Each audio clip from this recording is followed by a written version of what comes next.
hindi ko na ini-expect yan, ma'am, sa PSC. And hindi ko rin tatanggapin, ma'am, at this point, kung magdadagdag sila ng mga tao dito. Kasi hindi na natin alam kung non-partisan ba yung idadagdag nila. Not necessarily coming from PSC.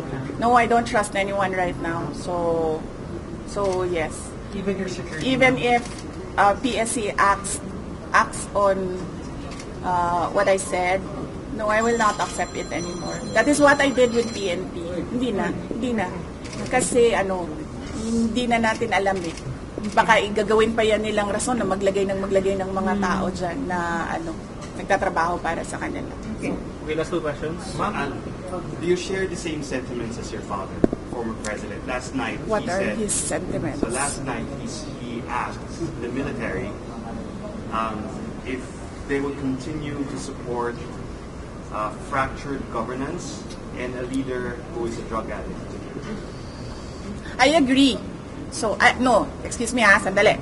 I agree with fractured governance. I was a member of cabinet, so I have personal knowledge. I agree with fractured governance. I agree with the assumption that he is a drug addict because he continuously refuses to do a drug test. Napakadali naman, di ba? Tulad ko, napakadali naman.